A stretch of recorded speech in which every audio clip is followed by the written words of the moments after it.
Good afternoon. I'm Erica Sargent. Great to have you with us. I'm Joe Donlan. At least 26 people are dead and now 450 injured in the Hezbollah walkie-talkie explosions in Lebanon today. It comes only one day after another attack where hundreds of pagers blew up. Our Tara Molina joins us now. Tara, you talked to a security expert who says these attacks are unprecedented. That's right, Erica and Joe. Unprecedented. The expert I talked to today called this one for the books. Unprecedented in scale, with thousands of pagers exploding nearly simultaneously Tuesday, more today.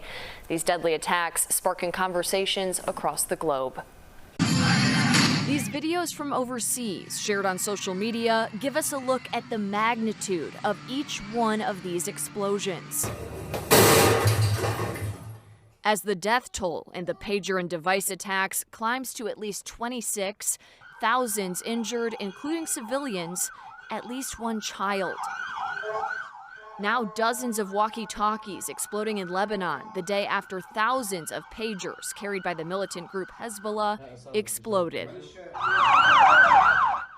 The attacks come after weeks of rising tension between Israel and the Iranian-backed group. Israeli officials offering no public comments on the explosive attacks, but the Associated Press reports Israeli authorities briefed American officials on the operation after the pager explosions Tuesday. A spokesperson for the U.S. military says there was no prior knowledge of the plans and the United States played no role in the operation. Hezbollah and Lebanese officials blaming Israel for the attack, vowing revenge. We've never seen, upwards of 2,600 devices exploding simultaneously. Phil Andrew is a security expert with decades of experience in national security in the FBI.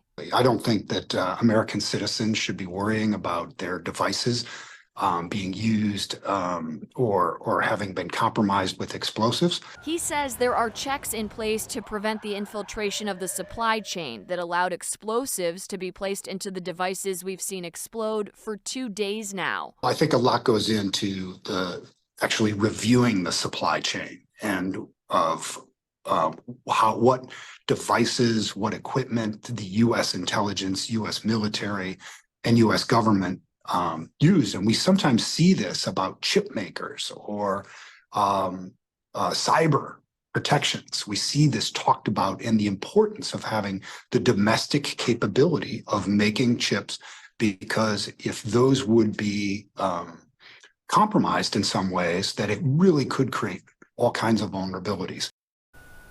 An exact number of explosive devices still unclear this afternoon. Reuters is reporting 5,000 and developing now at City Hall related to the attacks. This post on X by 42nd Ward Alderman Brendan Riley this afternoon. It's a pager that says Mazel Tov, which is a Jewish term expressing congratulations. Many people who follow him responding with remarks like disgusting. Riley took it down about an hour after posting it, and in a text to one of our reporters, he said, quote, "It was just a tweet. I won't have time for interviews today because council is running long."